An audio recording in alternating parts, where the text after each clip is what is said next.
एक बार की बात है।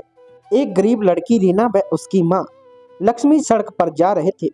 वह अपने गांव से काफी दूर पहली बार इस शहर में आए थे। कुछ आगे आकर वह दोनों एक चाय वाले की दुकान पर रुक गई।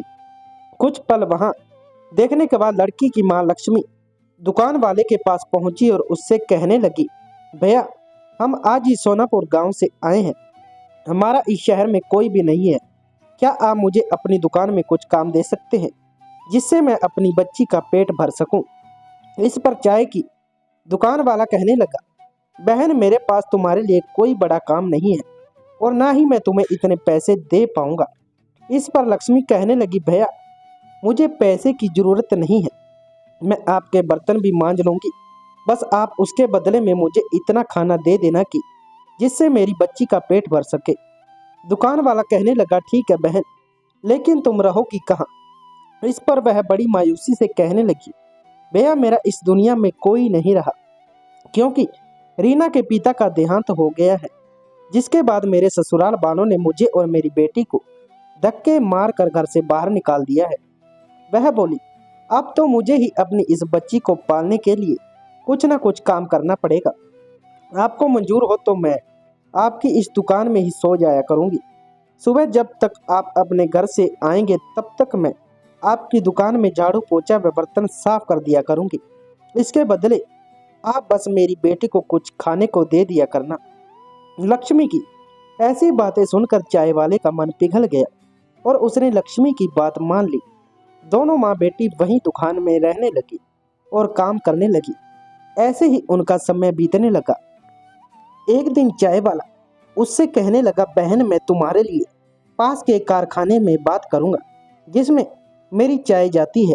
उसके मालिक का स्वभाव बहुत अच्छा है। उनके पास तुम्हारे लिए कोई काम होगा तो वह तुम्हें अवश्य ही काम देंगे, जिससे तुम्हें व तुम्हारी बेटी को एक अच्छा ठिकाना मिल जाएगा।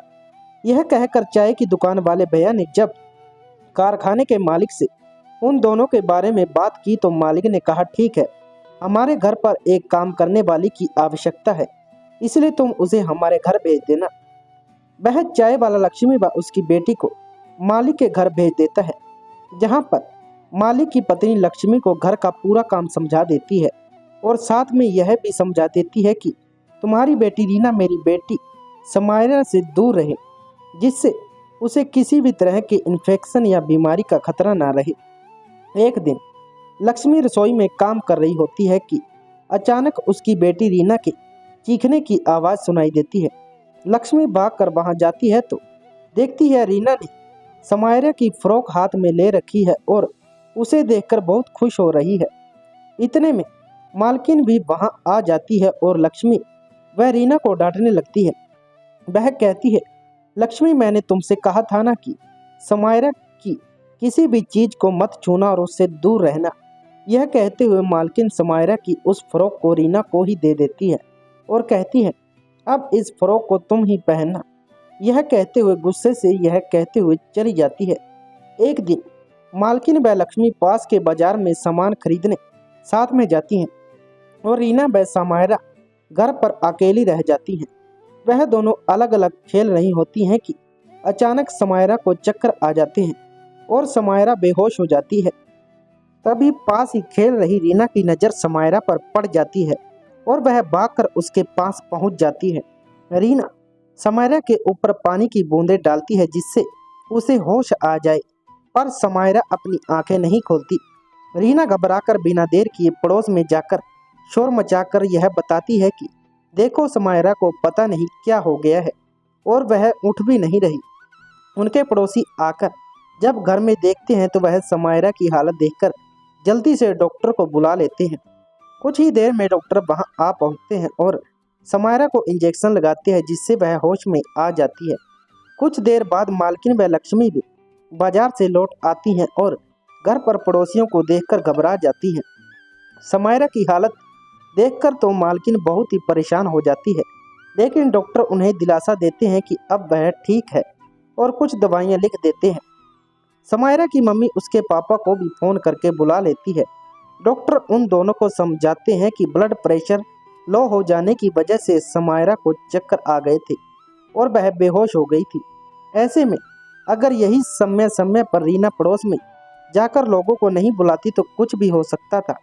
वह रीना की बहुत तारीफ करते और कहते हैं, अगर यह समझदार लड़की यहाँ ना होती तो पता नहीं आज क्या हो जाता। डॉक्टर की यह बात सुनकर समायरा की मम्मी पापा बहुत खुश होते हैं और रीना व समायरा को साथ में खेलने की इजाज़त दे देते हैं, जिससे लक्ष्मी की परेशानी और भी सुलझ जाती है। अब वह खुशी खुशी मन लगाकर उनके घर में काम करती थी और अब उसे अपनी बच्ची की भी चिंता नहीं रहती थी, क्योंकि अब रीना और समायरा सारा समय साथ खेलते रहते थे। इस प्रकार एक गरीब माँ और उसकी बेटी जिसका कोई सहारा नहीं था उन्हें सहारा मिल जाता है और खुशी खुशी उसका जीवन व्यतीत होने लगता है। इसलिए हमें कभी भी जीवन की कठिनाइयों के सामने हिम्मत नहीं हारनी चाहिए और डट कर उनका सामना करना चाहिए।